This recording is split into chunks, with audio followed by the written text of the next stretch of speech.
کرۂ ارض ضروری مرمت کے لیے بند ہے۔ جس کھڑکی کے قریب بیٹھ کر لکھائی پڑھائی کا کام کرتا ہوں، اس کے کونے میں ایک چڑیا نے اپنا گھونسلہ بنا رکھا ہے اور آج اس نے اسے مکمل کر لیا۔ اس کے ساتھ 6-7 سہیلیاں اور ایک طوطا مبارکباد دینے آئے ہیں اور ان کی ایک پارٹی چل رہی ہے۔ حالانکہ یہ سب مجھے دیکھ رہے ہیں، مگر ان کی چوں چوں اور ٹیں ٹیں میں کوئی وحشت نہیں۔ ویسے بھی کمرے میں مقید جاندار سے کیا ڈرنا۔ فیض صاحب جب تخت گرا رہے تھے اور تاج اچھال رہے تھے، ایک دن کہ جس کا وعدہ ہے ہم دیکھیں گے، لکھ رہے تھے، تب ان کو کیا معلوم تھا کہ ایک دن یہ نظم انسان کے سوا کرۂ ارض کے ہر جاندار اور تازہ ہوا کو ترستے آسمان کا ترانہ بن جائیں گی۔ پچھلے 2-4-6 ماہ سے جو ہو رہا ہے، شاید اس زمین پر کبھی نہیں ہوا تھا۔ جسے ہم ترقی کا کارخانہ سمجھ رہے تھے، اسے کسی نادیدہ قوت نے روک دیا۔ 200 سے زیادہ لکیریں جو انسانوں کو روکنے کے لیے پاسپورٹ اور ویزے کے سپیڈ بریکر بنا کر کھینچی گئی تھی، یکلخت بے معنی ہو گئیں۔ کیا امریکہ، کیا صومالیہ، کیا مکہ، کیا ویٹیکن اور دیوار گریا، سب ایک ہی صف میں کھڑے کر دیے گئے۔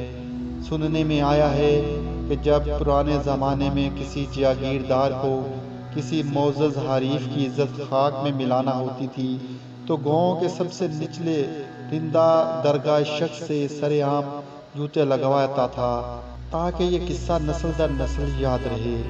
آج فطرت ایک گٹھیا وائرس کے ہاتھوں میں جوتا پکڑا کر وہی حال اشرف المخلوقات کا کر رہی ہے، اور اشرف المخلوقات یہ بھی نہیں کہہ سکتا کہ وہ اس کا مستحق نہیں۔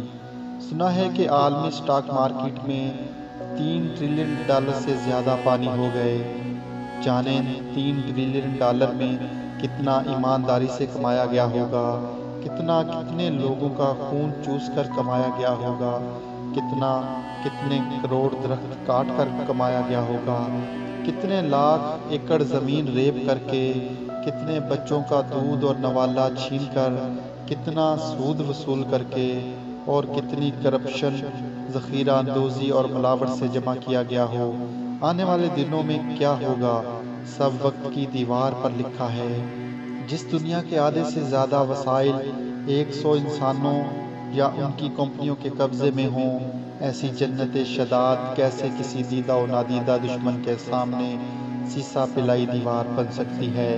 ایک انچ زمین کے لیے لاشیں بچھا دینے والے، ایک دوسرے سے خوف زدہ ہو کر اسلحے کے انبار لگا دینے والے، ہر ہاتھ میں بندوق پکڑا دینے کے خواہش مند، ایک دوسرے کی منڈیاں اغوا کرنے والے منصوبہ ساز، اپنے عقیدے اور اقتدار کو دوسروں پر تھوپنے والے اور انکار کی صورت میں بستیاں تباہ کر دینے والے، جنگلی حیات کو بے گھر کرنے والے اور ترقی و خوشحالی کے سراب کے اسیر ہو کر فطری بقا کے بنیادی اصولوں کی دھجیاں اڑانے والے، اور اپنے طبقاتی، مذہبی، ثقافتی تحفظ کے دھوکے میں دیواریں بلند کر کے ان کے پیچھے چھپنے والے، اپنے سمیت ہر مخلوق کو ادنا اور برتر میں بانٹنے والے، آج ان کے مخیا کہہ رہے ہیں کہ 2-2.5 کروڑ لوگوں کی قربانی دے کر بھی اگر یہ وائرس ٹل جائے تو شکر ادا کرنا ہوگا۔ سمجھنا کہ سودا برا نہیں ہے۔ مجھے ہرگز اپنی جاتی کے بارے میں خوشگمانی نہیں کہ جو بچ گئے وہ کرۂ ارض پر دیگر حیاتیات، نباتات اور معدنیات کے ساتھ پرامن بقائے باہمی کا معاہدہ کر لیں گے۔ میری جاتی اس وقت جتنی مظلوم دکھائی دے رہی ہے، دراصل اس سے بہت زیادہ ظالم ہے۔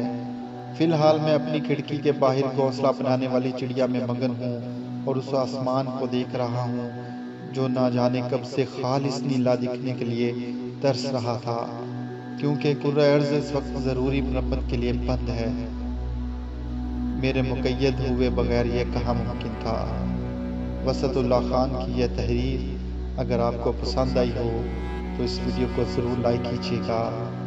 یہ ایک اس انسان کی رواداد ہے جو اس لاک ڈاؤن میں کرونا کی وبا کے پیش نظر کمروں میں مقید ہوا اور اس کے ساتھ سارے چرند پرند آزادیاں منا رہے تھے، کیونکہ انسانوں نے فیکٹریاں بند کرنی پڑ گئیں، گاڑیوں کے دھوئیں سے نکلنے والا دھواں رک گیا، آسمان اور آب و ہوا صاف ہو گئی۔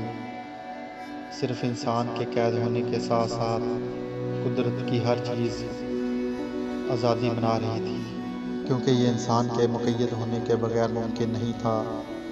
ویڈیو پسند آئی ہے تو کمنٹ سیکشن میں اپنی رائے کا اظہار کیجیے گا۔ آپ دیکھ رہے ہیں میرا یوٹیوب چینل اور میں ہوں شہباز احمد۔